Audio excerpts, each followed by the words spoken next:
last night at about 3 in the morning on Sean McCann's deck. And I'll leave the... Your accent's kind of hard to read. On what? Say Sean McCann's what?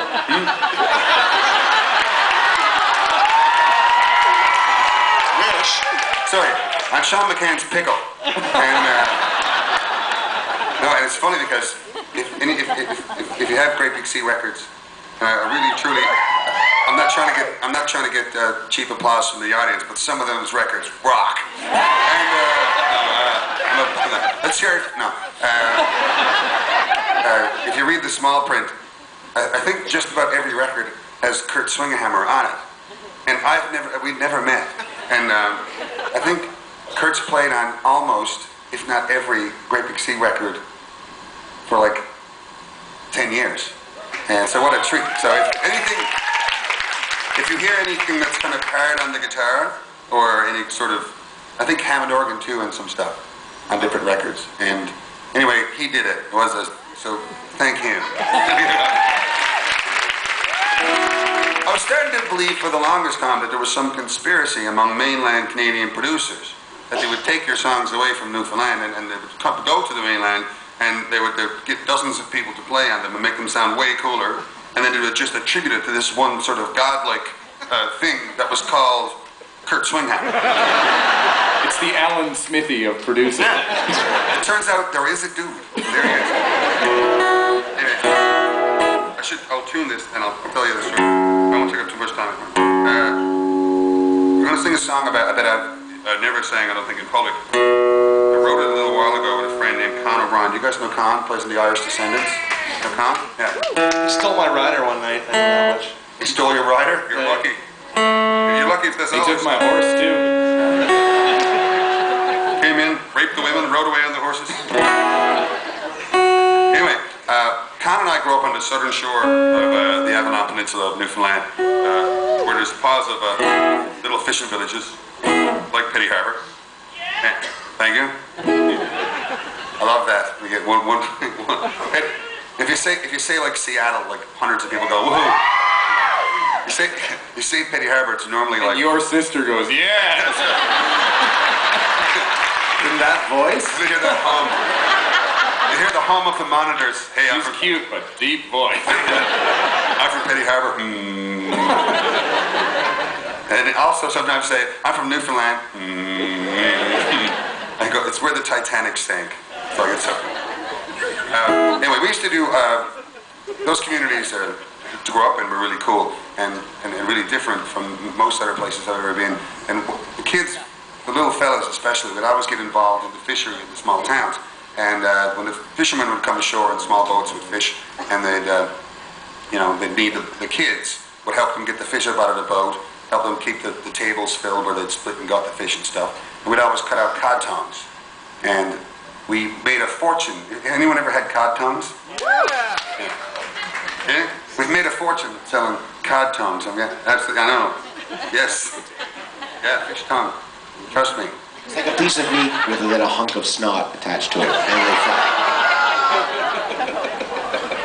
It's indelicate, but it's true. It's totally true. Anyway, we did that for our whole childhood. From the time we were like 10 or 11, and you waited your whole childhood to get to be old enough to be allowed to go cut out tongues. And it was a smelly, dirty job. And your job was to keep the fisherman's knife sharpened and to keep the tables full of fish. And in exchange for that, you got the cod tongues and you sold them to whoever would buy them. And most often it was the mainlanders who would come down and we'd convince them. All the locals would buy them for 5 cents a pound and we'd sell them for $15 a dozen to anyone who was, with any kind of a Canadian plate who pulled in there and stuff. But it was a fun time, but it's sadly, since the inshore fisheries end in Newfoundland, it's all but gone away. And I noticed there's a longer intro than I wanted to give, but it's a song that sort of talks about a time in our childhood, which is kind of silly. But trust me when I say it was a very meaningful time as well, and it's sadly a time that I don't think we'll ever get back.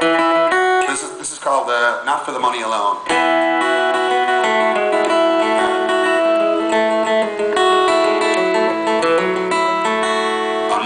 To a man, I've done all that I can. I tried every job under the sun. How I really enjoyed when you only us boys convened for the cutting out tongs.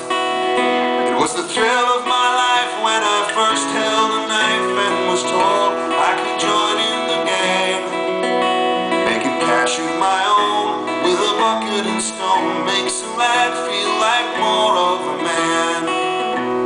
The work it was hard from daylight to dark, especially considering our age. But when I was a kid, that's what everyone did on the beach and the wharf and the stage.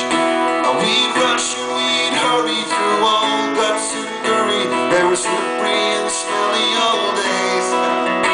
But the money we got when the tables were topped, oh, I think we earned more than our pay. 'Cause it's not for the money alone. We wetted and sharpened and honed with an old knife and steel at the tables we kneel. It's not for the money alone.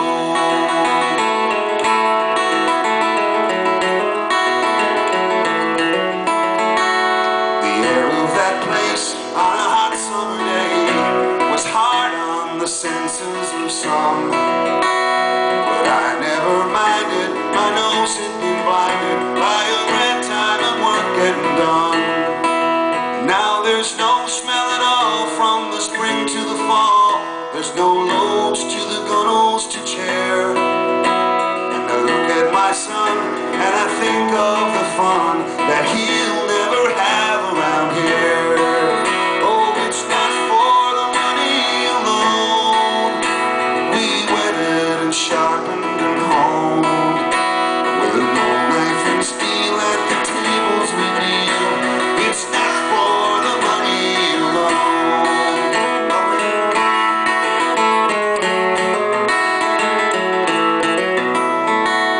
Now don't get me wrong, not everyone longs to join me as I reminisce. And just to be clear about what I'm stating here, it's not just the dollars I miss.